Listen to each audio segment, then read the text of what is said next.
Alright everybody, game number 1 in the best of 3 series here at our second semi-final for the GO4Heroes Monthly Final has started. We have Outdraft going up against Crystal and the first map is Infernal Shrines. To the left side we have Arthas played by Vinders. We're seeing, or Threadnif, I believe that's probably just like reversed, but I'm not actually sure. Phil on Rhaegar, we have Maggie on Kalthas, Xavier on Sylvanas, and Menaldor on Thrall. And to the right side of the map, it's Devil on Lunara. We have Sir Ice Cream on Sonya, Monster Bear on Karazim, Duck on Zul, and Zork on Stitches. The blue team, if I am informed correctly, is actually the old Bucky Ballum squad that kind of renamed themselves as basically Bucky Ballum 2.0. Let's look a bit at the talents here. We have Damp and Magic already on the side of Stitches, and the blue team is currently taking position on the map, whereas the red team is actually just simply trying to push this wave back a little bit. I'm casting once again with AntiHero, so we're going to bring you the coverage here in game number 1 of the best of 3 series at the semi-final. And we already see some quite interesting talent pickups. The paralysis on Sylvanas, again we saw it by Nika once in the series earlier. And we see the cruel spores on Lunara.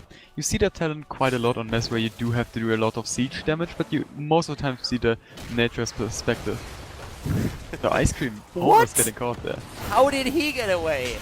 Like, you gotta be kidding me, right? I was just about to comment on how he can try, but he's not gonna succeed. I mean, there's a Howling Blast against you, there's a Gravity Lapse, and there's a Wolf. How can you not hit even one of those? Like, he juked everything. That was, like, a pretty failed gank right there. That should have been a kill, right? I think it should have been. They shouldn't have stacked the CC, maybe wait for the Arthas to get closer to just slow him down with his E and then go for the Howling Blast in the end, or the Gravity Lapse, but it's not too shabby, like, it doesn't cost them a lot, right? They just lost a bit of rotation. It's an early game kill, so you would win the rotation game a little bit heavier, but still it's a bit surprising to actually see that happen here. For now, though, we have once again the setups, and well, we've been talking a little bit about it during the draft already. Right now, what we are seeing on the side of the blue team is definitely a very strong draft here, with a lot of cool synergy that they have. And one of the big things, or like one of the scary things actually for the red team, is that they're currently running 4 melee heroes, and that is always a problem against Kalthas. He could even go into the backdraft on level 13 to just slow them down a little bit more. Karazim caught in the rotation and taken down, and that's a great start for the blue team. They are definitely in possession of an amazing draft here. Could have even gone for that Lunara over the Sylvanas, which they in the end decided to not do. But I'm very, very curious to see how this draft is going to work out for Crystal, because I believe that they are going to have some serious trouble in the later stages of the game. Brawl also could look forward into going a more Wind Fury heavy build. Looking at the enemy lineup again, they have 4 melees, we already mentioned that quite a lot. And having more Wind Fury with the Wind Shear at level 7 and then going for the Giant Killer and the Tempest Fury at level 16 gives you a lot more damage against melee compositions, and you don't really need that burst with follow through. And a nice hook at the top by Zork here. Yeah, really nice hook, but of course we have an immediate protection against 1-2. Deathlord, by the way, claimed for Arthas now, so it looks a little bit like Arthas is gonna go into a more Death Coil focused build, which is very good for sustain actually. The cooldown increase is already amazing, and later on you can make a couple of talent choices that keeps you alive a bit more in the game. And since he is the only real tank on his setup, it actually makes sense for him to do exactly that. Not a big surprise to see also the Shattered Ground taken for Sonya, trying to get a bit more damage in, on AoE damage in particular on those shrines. Menaldor low, gets hooked actually. That was a great hook. He nearly dies, but he's still alive, turns around and moves in again. Gets barely healed by Phil, was of course attempting to trigger his own heal now too, but that was a really nice move there. 0 kills in this particular shrine fight. The only kill so far was the one against Karazim in the rotation, and both of the teams are focusing again on the minions on the shrine. We see Xul heading towards the bottom and mid all the time, trying to clear those minions, and Sylvanas cannot really keep up with that, so over time we should see a little bit of an experience lead from what's that right here?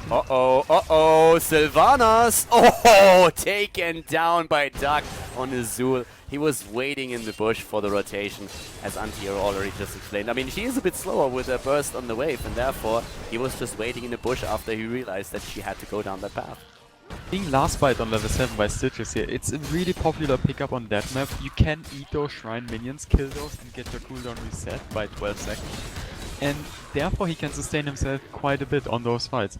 And thinking about the later fights on those shrines, you fight up. You are fighting against the Sylvanas and KT. They can poke you quite a bit. So having that pickup on level 7 is quite nice by Stitches. Yeah, well, for now at the top lane, Punisher has already baited in. Immortal Coil has now been taken by Arthas. So after the Death Lord, it's now the extra coil and the heal that you get there. Oh, Maggie is down though. These hooks are really starting to hurt. This is really becoming a problem. And the top lane is once again rushing away. Rhaegar is moving in, slowing everybody down. Great Howling Blast from Arthas. But that hook should be ready in another second, so they are going to try for it. But the heals are there. Arthas is still alive. Nobody else dying. Only Kalthas down. But that's 2 kills now for the red team, and they are really starting to make a bit of a play there. So they are definitely putting pressure on Team Outdraft. Yeah, and all the time, Xul just heading towards the mid, towards the bottom, clearing those lane minions, and where you're gonna put up against Xul? You should put maybe Sylvanas and KT against it to clear faster, but then you lose another hero on your other rotations, and for now it just looks like Xul does a really great job, and now camps are getting taken by Sylvanas and Sonya, and it just looks like the red team is going to get level 10 a little bit quicker and maybe get a little bit of an advantage for the next shrine phase. They're definitely playing it well right now, much better so far than I thought they could. I mean, later on, of course, the synergy between the level 13 talent on Lunara is going to be very strong with the Putrid Bile from especially Stitches. But that setup that we are seeing also for Outdraft is extremely scary, and this is something that they need to show there, especially with Kalthas. He should be the bane of the red team's existence later on. It's still a bit of a question if they should have gone into the Nara instead of giving her up and giving her over to Crystal. But for now, Sylvanas is trying to somehow counteract Xul. And that is actually the big problem that they have no matter what they do here. That they somehow need to try and meet the wave flare that we see coming out from Xul, who's pushing them relentlessly the entire time. The level 10 is ready, and there we have the Putrid Bile, Thornwood Vines also taken, and only Xul has not claimed the talent yet. Poison Nova and also Skeletal Mages, both very, very strong here, as now finally Team Outdraft, the blue team, is also picking up the level 10. Yeah, Xul can always decide between his Poison Nova. If he sees a lot of melee heroes against him, you might want to pick it up because a lot of people will run into it. The Skeletal Mages are better to chase and against ranged people. And he decides to go for Poison Nova in the end. A really smart pickup in my opinion here. Poison Nova taken, Shrine being fought over, 2 camps up at the top, so this is going to be more one of those 5 versus 5 situations that we've been talking about earlier. Is Zork on Stitches able to get that hook in? That would be great for them. He tries, hits a minion, and now of course he has a huge cooldown to wait out. And right now we're seeing Arthas claiming that Shrine. Maggie is there. They take a slight lead already in minions and they go for Stitches. Here's the Sundering. Stitches about to fall, but a great palm is saving him for now. The problem is that Rhaegar is all of a sudden dead. Sir Ice Cream trying to go for a second kill against Arthas, and the Bone Prison is locking him down way too hard. Double kill. There's the hook, and oh my god, it's kill number 3. Well done by Crystal. And these guys are actually starting to really take down the opponent. Oh, yeah, really no, he's not getting the minion! It's 1 minion, but Meneldor is Thrall is able to finally claim the objective for them. Do you think Meneldor has some kind of obsession with Bold Man that he called himself after Mene and Khaldor? I just noticed. Like, you mean double fanboy confirmed? Yeah, fanboy confirmed. I like that explanation a lot. From here on out, he shall be known as the 5th Karazhan. Yeah. Yeah, so we saw Stitches, like, he got engaged in the fight, and as we already mentioned, you can't just run away with your Putrid Bile, and if you run into Putrid Bile, you're getting slowed, you're taking a lot of damage. Lunara can just dish out a lot of damage. She didn't have an unfair advantage yet, which she gets on level 13, so it wasn't quite the biggest amount of damage, but we also saw the Poison Nova. If you're slowed, and the Poison Nova is kind of slow, the projectile that is, but it can catch up to you if you're really slowed down by that Putrid Bile. So a really nice setup there from Zork on his Stitches. It really works well for them. Much better than I thought it would, and those hooks in the end are always securing them another kill. We have 5 kills against 1. The only thing is really that I feel Kalthas should be able to give them a lot of value in the later stages of the game if they make that happen. So that's the one thing that I still wait for, if they can, with Kalthas, turn the game around or not. Because at this point, the blue team is definitely under a lot of pressure. Might even lose the camp here. They actually do, or are about to, as Arthas is moving in. He uses his ult, the Army of the Dead. Khaldor is in trouble, gets healed by a nice Ancestral. We have Karazim down, that's the healer gone. And Sonya is about to be annihilated as well. A double kill, and this is where Team Outdraft starts to make a bit of a stand. Even against an opponent who already has the level 13 talent, they're willing to fight and they win it. Yeah, Karazim didn't even use his Divine Form, so a little bit of a misplay there. And he just was alone on the cap point and just got slaughtered by Thrall and Arthas in the end. He couldn't really escape that. Meanwhile, the Phoenix just zoning the enemies there. It was just way too much AoE in that spot, and even the Sundering just hitting so many people that it was just too much in the end. 13 versus 13 talents now. There's the backdraft, the will of the Forsaken chosen. Bridget wins also, and that attack speed reduce is going to be pretty cool. Backdraft in particular is going to add a lot of value to the team, as we have been talking about how melee heavy the entire setup of Team Crystal actually is. We're seeing besides that also Giant Killer on level 13 right now. AntiHero already elaborated a little bit on how Giant Killer, especially with the Wind Fury, with Tempest Fury on level 16, is going to become very powerful against all these melee heroes. A bit of a lag on Arthas here, but as you can see already, 13 versus 14, so both of them very, very close in experience. It's the same talent as we have another Shrine Activate up at the top lane, and this is going to be a little bit annoying, because right now we have one camp taken at the bot. There's still a couple of hit points left that could help them to just burn down a few of these structures. But the entire setup that we're seeing right now for the blue team, I really like it a lot. Backdraft is going to be an important tool. Tidal Waves is going to be very crucial. And also Arthas with a Frozen Tempest attack speed reduction is going to be very solid. This is going to be a super interesting fight, I feel. We see the Giant's Curse actually on Xul again, but I don't really think it's that good. That hook against Minnow though again, really good by Zorg. So much for my interesting fight. Yeah, he's really on point with those hooks. But again, the Giant's Curse on Xul looks a bit odd for me. The health pool of the blue team isn't really that big. They have Arthas and they have Thrall, but they don't really have too much. So I could have also seen him taking another talent on that tier. But for now, it's working out quite in their favor. And they also get the fort before they take the Punisher. So in the end, they can just go for the keep afterwards. But also the race on the other side of the map though. Exactly, and you race with the Sylvanas. It is a 4 versus 4 race at this point, and they have to actually be back, and that's exactly what they're doing here. But the wall is going to fall for sure.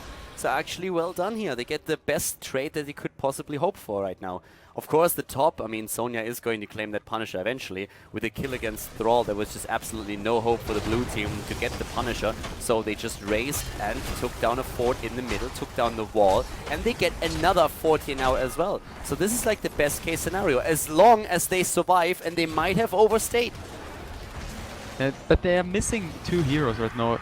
Kazim went back to his team, but Sonya still being at the top. It's a Mortar Punisher which she got, and I don't think it will be quite enough to take down the keep in the end, and the fight already happening there. Exactly, and this is Karazim in trouble. He's trying to dash away. Nice lockdown and the kill. The Wailing Arrow was totally on point. No chance to use the palm. It's a double kill. Extremely well played. 16 on both sides now. They have to go back to take down the Punisher, but this was absolutely brilliant, considering that all of this started with a kill against Thrall and a lost Punisher. The blue team, Team Outdraft, they got a massive amount of value out of their Sylvanas with the push against the fort, in the mid, in the bot, the wall, and also that Wailing Arrow that secured a double kill for them. Those were quite some nice calls to catch up on the experience by them.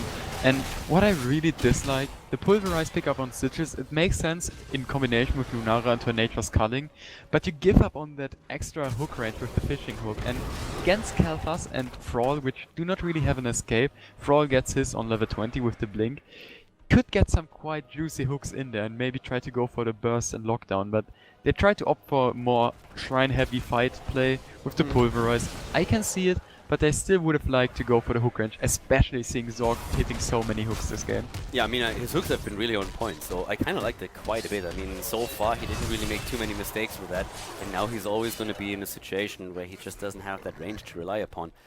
Of course, if they can get into that fight with Nara, that might be enough, but Putrid Bile does the trick as well. And I feel the biggest problem is really that now with Kel'Thas getting just talent after talent, it starts to become a really huge problem for them. Since we are now also have the with Tempest Fury taken, the hook again, the heal is there! A kill against Zul, and also Karazim is about to fall. Palmed himself, but dies regardless. Great position for the blue team right now. They're really putting in the work, and they go for the kill against Sonya. She actually tried to go for a quick counter kill here, but failed to do so. 8 kills against 6 right now, and Team Outdraft is completely running the show at this point. Invading that easy camp was really not the best option here. Running into that concave and just running into the Phoenix, into the Sundering, and even another kill against Lunara now.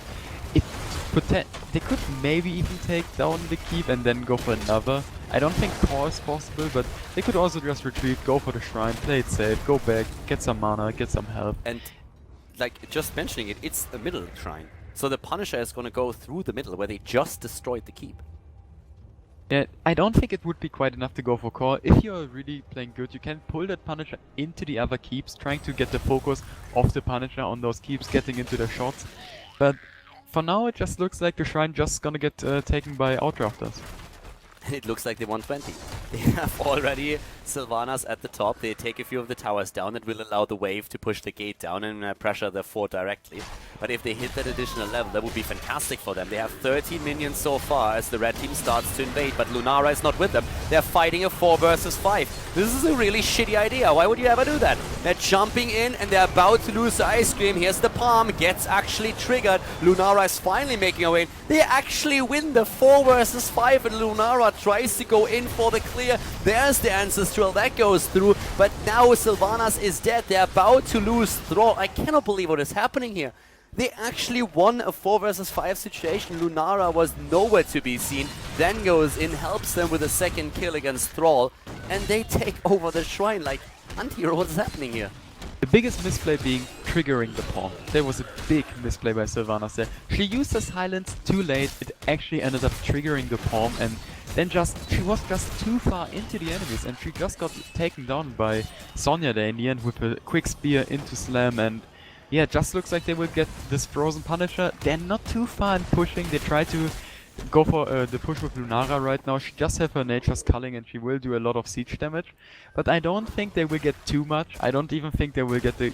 Maybe they will get the keep wall, but they can potentially just get the EXP they need to get level 20 and maybe fight on the new footing again. Yeah, really awkward position that we had on that shrine. That should not have worked out for Crystal. It was an extremely risky play that they made there.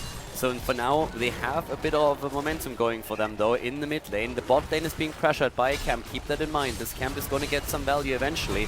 We are having level 20 any moment now. There's the hook. They're trying to go for the Bone Prison. The root hits, but it's not enough. They're all moving away with the exception of Thrall, but the Punisher is already down. As mentioned before, the bot lane is still being pressured, and that's going to be level 20 any moment now for the blue team. They're trying to chase, actually. They try to go for that hit, but the level 20 isn't ready yet, so they retreat for now. Still a bit of value out of that wave at the bottom. The first tower is down, and now the second one is going to suffer a bit of damage before Lunara is coming in and cleans everything up. Anti-Magic Shell on 20. Master of Flames. We're seeing the Storm Shield taken. Sylvanas could go for the Bolt of the Storm or the Deafening Arrow. Bolt of the Storm it is, as does Thrall. A lot of momentum, and of course the red team has claimed the level 20s as of right now. The level 20s look really strong for the blue side here. They have 2 bolts which they can really use well in their favor. They do have the anti-magic shell, which doesn't really do a whole lot against the red side team here. They don't have those mages. Maybe you can just get a little bit health back with that, but I felt like he could have also picked another talent, but also that Storm Shield is really good against Lunara's poke damage. Then having the Master of Flames, it can potentially be really good in those choke points where you fight on the shrines, and also stealing the hard camp here right now.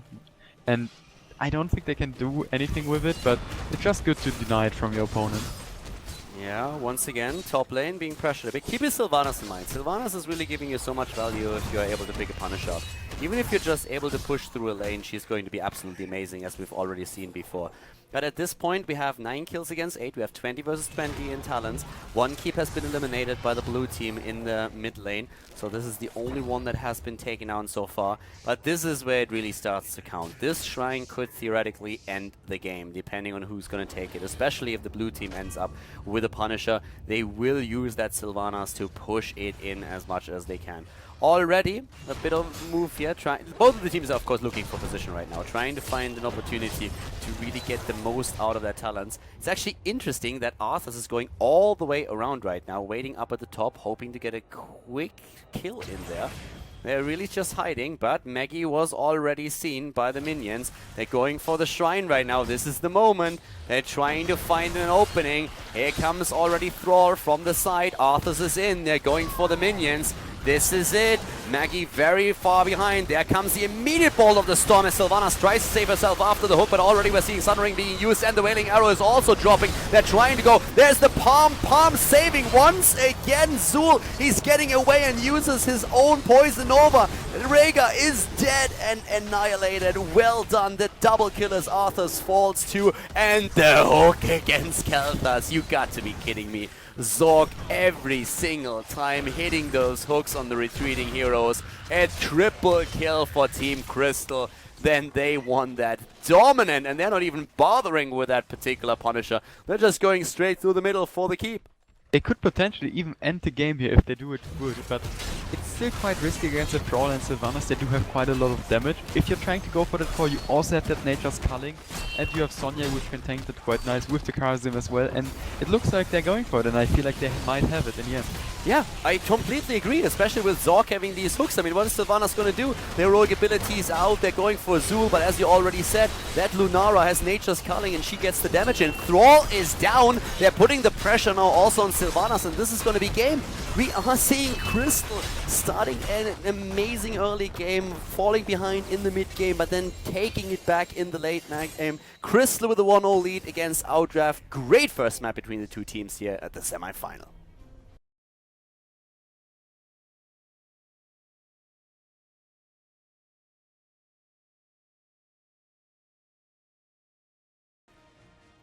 Alright everybody, game number 2 on Dragonshire actually this time, and we have already the draft like not only starting, but the guys are in the middle of it. Dragonshire is our second map and currently Crystal is in the 1-0 lead. And, well, we have a bit of a different style already. So first ban was a Tassadar, followed by a ban on Zul. Outdraft apparently really fed up with all those rotations. And of course Dragonshire can be a lot about the wave clear as well, since you are trying to get position on the shrines itself. And the more you pressure the lanes back, the more vision you're going to have over your opponent, the easier it is for claim those shrines. We have both of those, actually like we have Outdraft with the early picks going straight into a global with Falstad and also Thrall for the solo lane at the top. Crystal so far focusing a little bit more on strong meta heroes than actually like playing the map. They still need a solo lane, I'd say. They have with Kel'Thas a very good option for the late game though. We have Muradin also and a Zeratul, which of course with those Void Prisons can always be a big deal then in the later stages of the game. On top lane you oftentimes have this 1 versus 1 matchup, but putting a Zeratul into that equation kind of makes it a little bit weird. You can win that matchup 1 versus 1, but you always have to fear that Zeratul pressure, that he might come top, might gank you, might take you down, and then you lose a whole lot of EXP. Top lane is a little bit further off than mid and bot lane, so it's kind of risky to play against Zeratul, and they should maybe put someone who's much more safer on top lane. I feel like Thrall isn't safe enough. Falstad could be fine, but then you would lose out on rotating with the new seasoned marksman, which you do not really want to give up on a map like Dragonshire. Also, Falstad has more or less like the same advantage as a Zeratul in that sense. Like you can go for a gank on each lane. If you see at one point an opportunity, he can fly in and secure a kill there. So there's a couple of different ways of how you can actually play it right now. But I mean, the draft isn't done yet. We have Uther and ETC now banned, which leaves us still with Rhaegar for Outdraft me. So they're definitely going to lock that hero down now. There it is. And besides that, heroes that we still could see. I mean, we've been talking a lot today about Arthas, for example. And on a map like Infernal Shrines, Arthas is of course perfect. Would you actually rate Arthas as highly on a map like Dragonshire, considering that he is still a hero that is a little bit slow and doesn't have like the mobility that a lot of other tanks have currently? Arthas is really good in skirmishes, and on this map you quite have a lot of skirmishes, so I think he's quite decent for the rotations, the 4-man rotations. But you have to look at the greater thing in the end.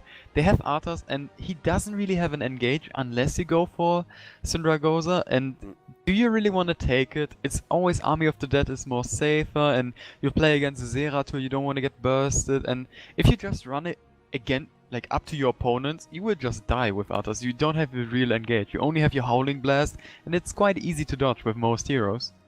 Outdraft Me is going into a very interesting setup now as well, with a Sonya plus a Thrall. I mean, for a long time we had setups like with the Tyrael, where you can go jump in with a Sanctification and then basically Thrall, Sonya. For a long time it was Greymane with an Abathur copy would just jump in. One of the big counter plays against that was either Tassadar with a Force Wall or Mighty Gust. We don't have that, so Outdraft Me, I mean, of course they don't have to go into a Tyrael, but it is an option for them if they really want to go into that snowball fighting stance. Team Crystal, on the other hand, with the Abathur here, which is a little bit of an atypical hero for Dragonshire. I mean, he can be quite strong there, but you don't see him too often in this case. On the other hand, a double Zeratul for these fights sounds pretty nasty, and Zeratul, of course, anywhere on the map is already annoying for the gank. If you then have an Abathur hat on your head, that is even more. JP, thanks bro for the support here as well, as we are having the last pick for Outdraft Me now too. Look at that. Actually, Khaldor, it's kind I love of a your good pick here. casting and You your do have two dedication. melee assassins, You're a so champion. you kind of go for the Keep up the cocoon good here, try to work. cocoon the Karazim and maybe even take a leap and then leap into Sundering, into Hinterland Blast or something and try to just eliminate that Keltas. And Abathur, you were speaking about it, it's good with Zeratul to have like that synergy, maybe even get the copy on it, but you have to keep in mind you play up against an Enforced that you cannot really soak that aggressively as we see Abathur's just body soaking the lane, because Fawcett might fly in and just take you down. another thing, like, long time ago, guys, one of the things that we sometimes saw with the Zeratul and Abathur was also a Brightwing. And that was like pure cancer, because what basically happens is Zeratul moves behind a target, Brightwing jumps in, goes for a polymorph, Abathur jumps with the symbiote on top of it, and all of a sudden it's a 1 versus 3, where before that you didn't even see anybody on the map. So you get a lot of that symbiote and maybe also that double Zeratul if you're going for the early game ganks, but as AntiHero already explained, especially going up against the False Stat, the question is, can you really get enough value out of it? Abathur, on the other hand, if you are ahead and you push the opponent in and there's a lot of space on the map because the forts are taken down, can get you snowballing a bit by just like borrowing to one of the shrines and moving away if Falstad is not a huge risk for you. But Outdraft Me definitely trying to go for a comp that is trying to dive the backline right now, where Kel'Thas is of course going to be the preferred target. Interesting setup for sure here. Anubarak has been chosen, and we have seen him already, of course, in the new patch, but let's find out how Outdraft Me is going to be able to blaze. They are down in the best of 3 series. We are in the semi-final of the GO4Heroes Monthly Final. The team that, well, if Crystal wins it here, then they move on to the grand final where they would meet CLG. But let's jump into game number 2 on Dragonshire and find out which team is going to be able to take it. The second game is up, everybody, and we're going straight into Dragonshire. To the left side, it is once again Anubarak, or well, for the first time Anubarak, played by Srednif or Vindres currently. We have Maggie on Falstad, we have Phil on Rhaegar, Xavier on Thrall, and Menel'dor on Sonya. Outdraft Me is behind in the series right now. And to the right side, we are seeing a Devil on Abathur, we have Sir Ice Cream on Kel'Thas, we see Duck on Zeratul for Crystal, Monster Bear on Karazim, and Zork is playing Muradin. So, yep, really well done here. At this point, we are seeing a bit of a different setup for them with a lot of melee heroes for especially like Outdraft, of course. So Outdraft Me trying to take a page of the book of their opponent, as the melee composition in the last game was very much successful. And I'm pretty curious how this is going to go. AntiHero, you already talked a little bit about Abathur during the draft. Do you feel if they fall behind, they have a chance to come back with Abathur? Do you feel it's only a hero that can gain you a bit more momentum if you're already ahead? Abathur is also a hero which can soak when you're behind. So if you're behind, you can maybe soak with a symbiote, you can go out there. Look at the top, for example, now. Abathur soaking with his body, baiting people in for Zeratul to go for them, and Xavier already finding himself in a really bad spot and gets actually taken down by that combo. Really nice play by Duck and Devil here, and That's what I'm looking forward to see. Zeratul trying to kill people on rotations, and again, look again, like against Meneldo again, he's going for it, taking him down like to 50%. I'm trying to look forward to see more of those plays, and I think this is their game plan, to just rotate top and kill people with Abathur. Yeah, well, for now they have once again Abathur and Zeratul here, and Meneldo is the one that they have to face. Dampen Magic as the level 1 talent has currently been taken here. Well, at the same time, we are already seeing also block taken. We have Rolling Thunder, the Colossal Totem, and the Gathering Storm. And pressure play on the side of Crystal. These guys are actually doing really well. They have the 2 shrines, not for long, but it's at least something that really occupies Outdraft Me, forces them into a bit of an awkward position here. So Abathur is going to try and get his experience. He's by now at the bot lane, by the way. Zeratul is starting to rotate top again, trying to keep the pressure up, especially with the Locusts here, of course. I don't really see Abathur too much on this lane. I like it. I like that they actually risk something here. I like that they make a bit of a play. And I'm sure that especially Outdraft Me is going to be very eager to equalize the score and bring this into a third game on the other hand.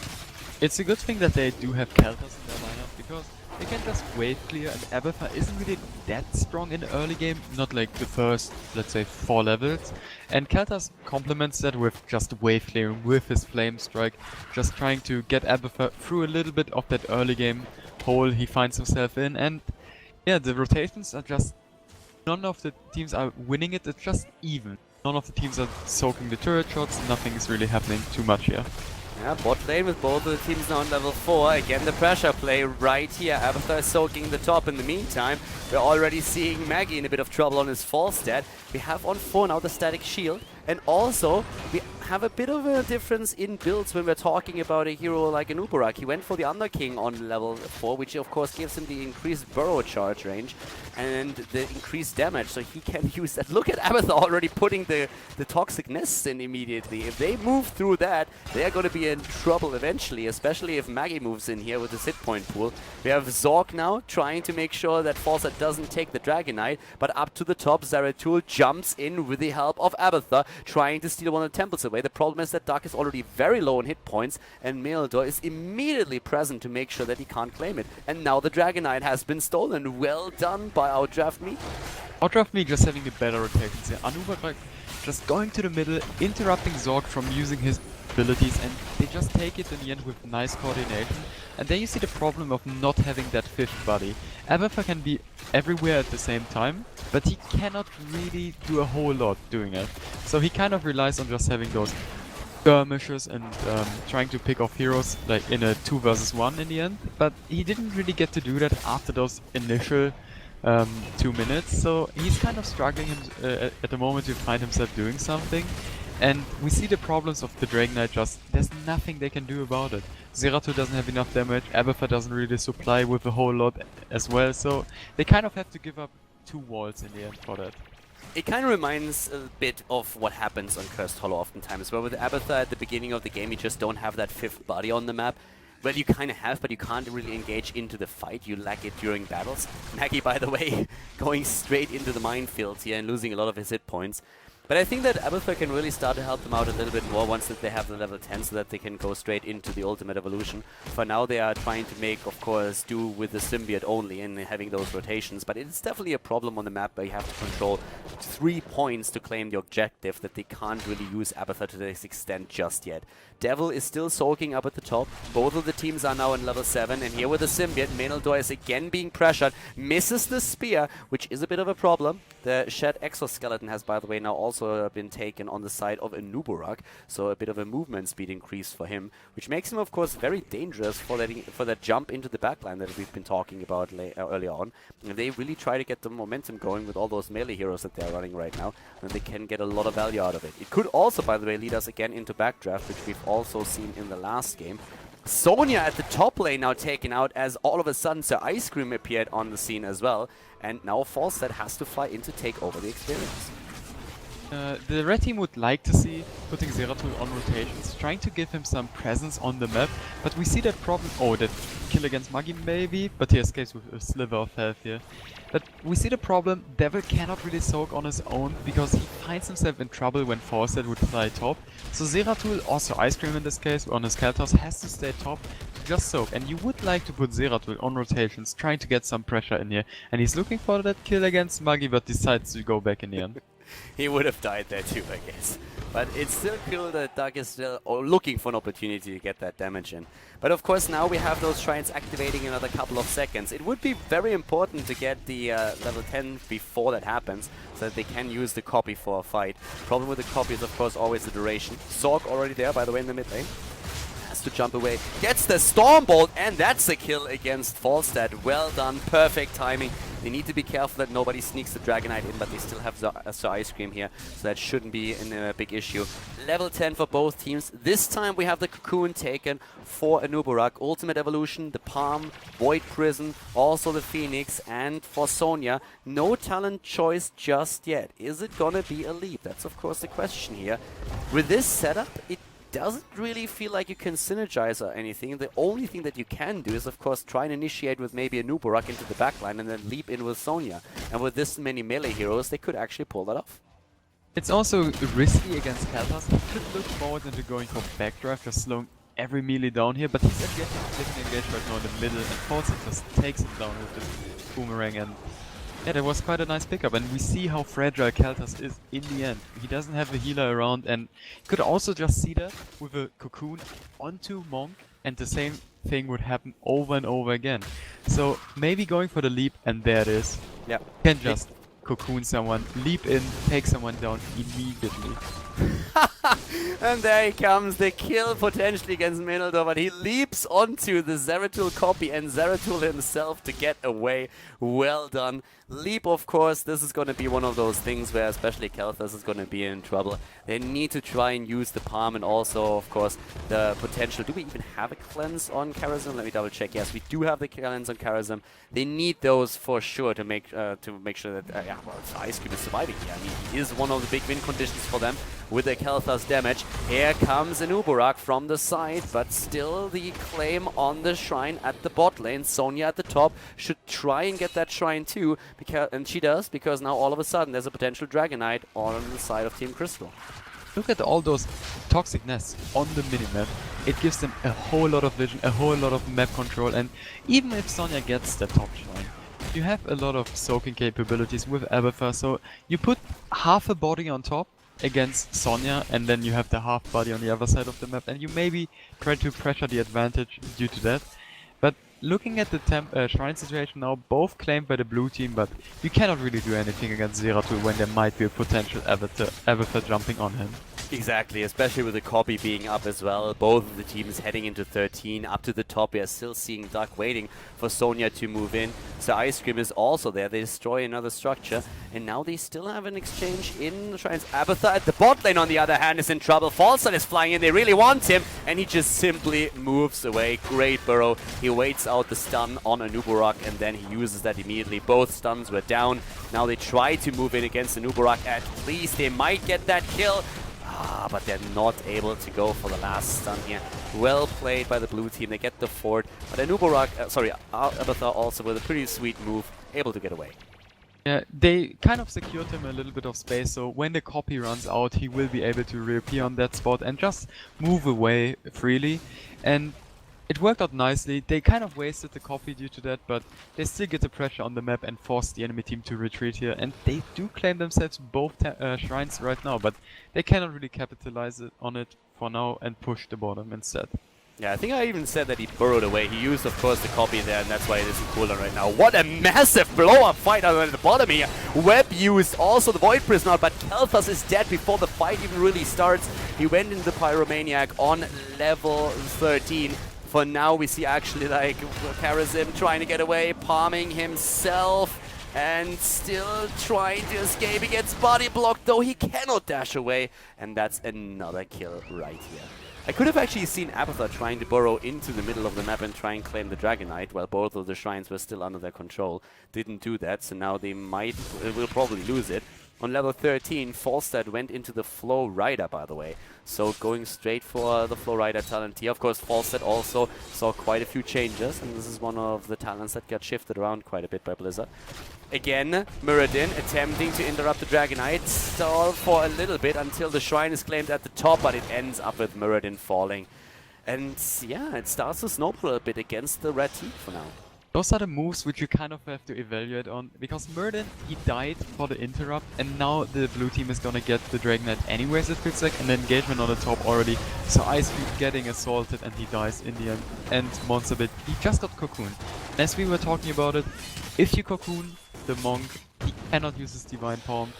There's not a whole lot of poison heroes which could just kill the cocoon fast, so kind of is stuck in there for a long time and he cannot help his team out, and that just results in a lot of takedowns for the blue team here. It's a huge problem that all of the deaths are basically stacked. That's a massive problem. Zeratul, and again, it's the same problem. Like, he's trying to go in, uses the Void Prison, trying to get at least a kill, and he does. So it kind of works out in the end, I suppose, since he is trading a kill for a kill. But if he would have fallen there without getting a counter kill, then it would be another staggered death for them. For now, they are just using Abathar to the top lane, trying to claim the shrine. He's even putting a nest down to slow Anubarak down a little bit so that he can actually pull it off. And he does. But now they have to move away again. Sorg jumps out. They get the shrine up at the top thanks to Abathar. And they are really fighting for it. But it's now 16 against 15, and that extra talent, where we're now seeing the Arigast with Flow Rider synergizing, is starting to become a problem. Epicenter has been used. We see the Burning Rage for Nubarak. They're in the mid lane now, taking down even more structures. They know that they have the advantage, that they have the momentum going for themselves thanks to the extra talent. So they are really doing as much as they can to keep Team Crystal as low as possible. Wait on the hard camp happening right here. They can do that, they're one level ahead and have the talent advantage, but they still have to care that they don't get VP'd here or get the Phoenix onto them. VP actually being down here, so that's not the big problem, but we have to look forward to the level 20s. If Fawcett gets 20, he can pick the Epic Mount, and Epic Mount is just insane on that map. He can just fly from top to mid, then just has a little bit of cooldown, then he can go back to the top. He can just claim all those shrines all the time and gives a lot of pressure. Even Abathar cannot keep up with that, and Abathar, he will have to be scared about that on level 20. Zeratul is at the bot now, 16 versus 16 talents. We are seeing for Abathar Soma Transference and the Venom Spikes right now. It makes Zeratul really, really scary once that he has all of those spike talents together. And also for Kel'Thas, we have now Sun King's Fury, really important talent for the increased damage output on his part. Also the Echo of Life plus Stone Form. But another camp has been stolen away. Abathar is doing his thing at the top lane now though, trying to go for another shrine, moving away before it was claimed, which is a bit of an issue, but at the bottom of the map we're seeing Thrall stealing this one out anyways. Abathar actually not even moving away, he went for the copy, trying to get a kill at the bottom, so he is going to reclaim the shrine at the top eventually. Falstad, on the other hand, is on his way. That could become a bit of an issue, but Zeratul is already moving up top lane now, trying to help out if that's the case. Finds Fawcett here trying to go for the shrine, and they just reclaim the top, and now they have both. And getting down onto the Thrall at the bottom, and he might get bursted here, but there's the ancestor hitting hard. Nice leap, and Kel'Thas is down again. The web was immediately there. Great Cocoon once again being used. The web blast, that might be another kill against Zork. He's trying to escape. Abathar helps out as much as he can. There is Dark. He can of course help them. They got the Dragon Knight on top of it. I mean, at least that could happen. But Kel'Thas dying is a huge problem for them. Abathar still trying to soak a bit of experience at the top lane, and he needs to. They're way too far behind already in the XP. Level 20 is going to become a massive issue for them. They need to get some momentum going, and they haven't really taken out a single fort yet. Dragon Knight is good to pick up here just to deny it. They cannot really push with it because they might find themselves in the spot where they get engaged upon. It's Monk in there, so he's a little bit safer than most heroes, but they still have to care that he doesn't get caught in the end, so they just decide to take the Dragon Knight, delay the opponents, make Abathar able to soak again, and yeah, Abathar's just trying to do his job, but he cannot really do it effectively because he always has to fear Fawcett flying up there. I have to give some credit to Devil here, though. He is playing a pretty credible Abathar here, all things considered. I mean, he is hunted down constantly. He has a Nubarak willing to dive into a fort, as we've seen already before, to get a kill. We are seeing Falstad just flying all over the place to try and take him down too. But he's been escaping all game long, has been doing a really solid job. For now, on the other hand, we're seeing again Muradin moving away down at the bottom. Yeah, there's Zeratul, gets leap, there's the stun chain, but the palm is triggered. He even gets the Void Prism through, and they blast the Nubarak into oblivion. Double Zeratul now on the hunt all of a sudden. They might get another kill here. Menaldor cannot jump away. Falstad is also out of mana. Can they get the stun in? And yes, they do. He doesn't have enough mana for a barrel roll, nor the cooldown. Great play here. Look at the level all of a sudden. Like, just like that. They are back to level 18 versus 18. It's even experience. Abathur with the soak, the team with the kills. They are making this work. 7 kills against 6 in total, and they all of a sudden have a lot of momentum going for them. Abathur's split pushing isn't really that great, since he didn't went for the additional Locust talents on level 1, etc. But he went for a more supporty build, so he can still soak, which we see, and he can try to help his team, and he's especially focused on trying to help Zeratul getting those takedowns, and even getting the keep at the bottom. They're looking for level 20 soon. It's not like they will get a Dragon Knight out of that. I feel like the blue team should get level 20 before that, but it's still quite a big lead, and maybe they should even try to catch them somewhere, going for that 20 vs 19 fight. I'm seriously impressed at this point. I mean, they were far behind, and they always like try to get a bit of control over the map, but with those plays here, they did really well. I have also to say that I like Outdraft's Sonya leap pickup here. So far, they've been able to just blow up Kalthas a lot of times, and if they make that happen during a fight, it's very tricky for Team Crystal to actually get any kind of damage in. By the way, Kalthas went into Arcane Power now on level 20, so he has that already with the increased ability power, which is going to be pretty brutal in any kind of fight. He is the priority target still, and I mean, we talked during the draft already about this potentially being a combo where you try to jump the backline. This is exactly what they're doing with a Nubarak, with a Web Blast, with also Sonya and the leap, and they do massive amounts of damage. At this point though, we have both of the teams on 20, and we already talked about how important Epic Mount can be in these situations, especially on a map like Dragonshire. Also, the blue team is trying to get as many engagements as they can, because if they run away from, if they get disengaged on, Abathur can just soak all the time. He can just get a little bit of push, he can just burrow up to the top, and Zeratul is always the potential to just hunt down someone. And as we see Falstad flying to the top, he's looking for an engage here. Yeah, and here comes that Void Prison. They also go for the web.